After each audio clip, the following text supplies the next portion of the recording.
Virus de 15.000 años sobreviven congelados en un glaciar tibetano.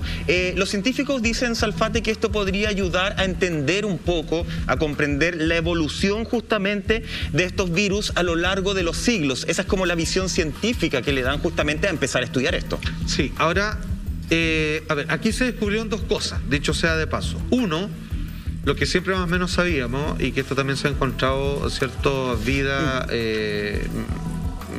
micro en la Antártica, es que los virus tienen una capacidad de resistencia de que pueden esperar el tiempo que sea suficiente para luego encontrar un medio de propagación y que lo hacen con una ferocidad casi como desesperada, precisamente. Es como que su propia naturaleza lo invita a aquello.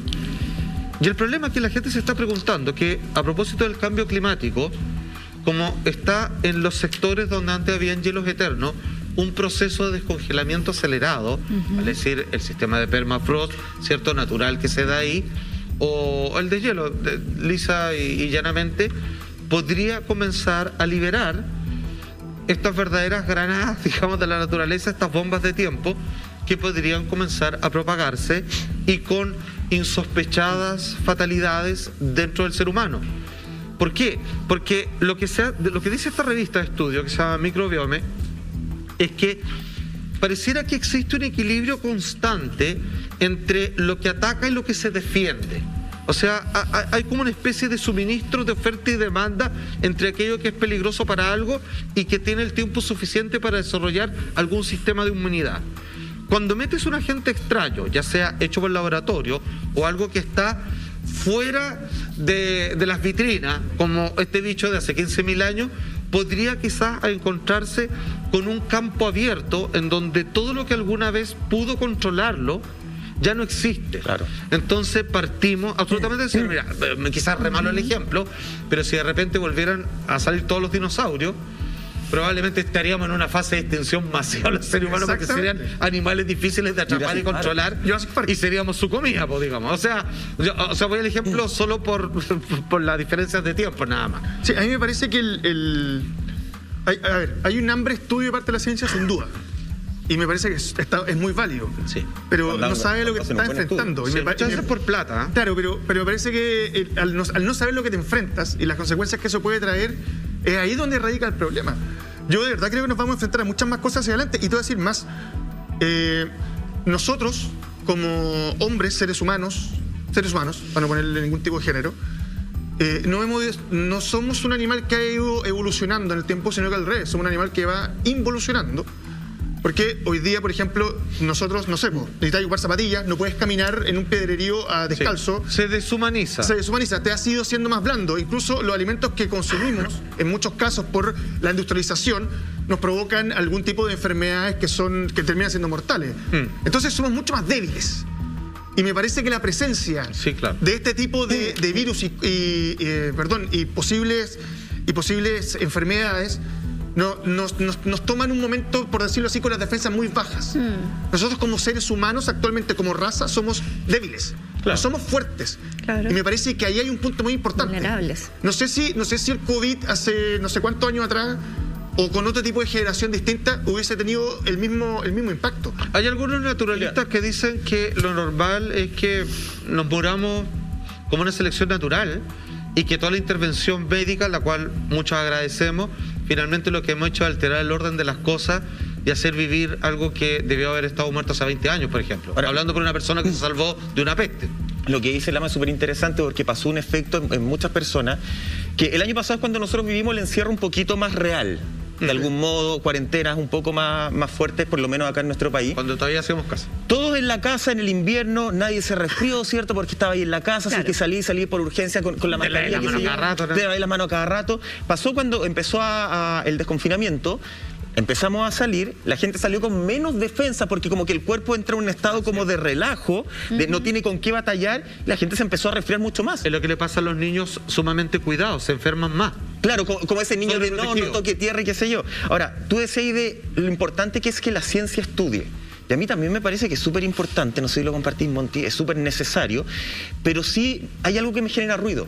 Cuando la ciencia, cuando los científicos tienen que empezar a pedir los recursos a privados, Ahí se corta una independencia. No hay otra forma, no hay otra forma, lamentablemente, porque estamos en países, sobre todo en Latinoamérica, que no se hacen cargo justamente de la investigación. Pero ya cuando el científico, con la mejor de las intenciones, cuando el estudio con la mejor de las intenciones, con hambre, tiene que ir a cobrar efectivamente el cheque a un privado, uno se tiene que preguntar ¿qué intenciones no tiene ese científico? Hay científicos que salvan vidas y científicos que hacen bombas atómicas. Son igual de científicos, igual de capos, pero dependiendo de la tiene que ver con quién se lo ordena. Entonces creo que ahí también hay un detalle de qué tan buena o qué tan sesgada puede llegar a ser la investigación. Pero ahí está la ética del científico también. O sea, si a ti como profesional te interesa descubrir algo y si una empresa te va a financiar, finalmente tú tienes que mantener esa distancia y no involucrar ambas cosas. Y si tienes que involucrarte, decir, pucha, yo no hago esto porque primero está el bien común. O sea, me imagino que debiera ser así. Pero espérame, solo quiero dar un ejemplo. Están dispuestos a recibir eso porque es mucho más importante lo que van a entregar y lo que van a descubrir que posiblemente sus impresiones personales respecto a la empresa. Pero además, tienes siempre opción a escoger. Y lo voy a traer un ejemplo que a lo mejor van a decir, estoy mezclando peras con manzana, qué sé yo. En este país, en el periodo de la dictadura militar, habían periodistas que con un fusil tenían que dar ciertas noticias. Ellos no tenían opción a escoger si daban esa noticia o no, porque en el fondo era su ética versus su vida. Y cuando yo lo hablo, y no es ser de alarmista, pero sí creo que hay científicos que están un poco en esa posición, en que no pueden escoger para dónde va la investigación. Pero sí, solo tirando nuevas aristas. No, sí. Pero sí me parece interesante que se investiguen ciertas cosas. Por ejemplo, vámonos al caso de la gripe española, que fue en el 1918, que cuando ocurrió nadie tenía idea por qué había pasado ese brote de gripe. De hecho, en ese momento nadie sabía que era un virus.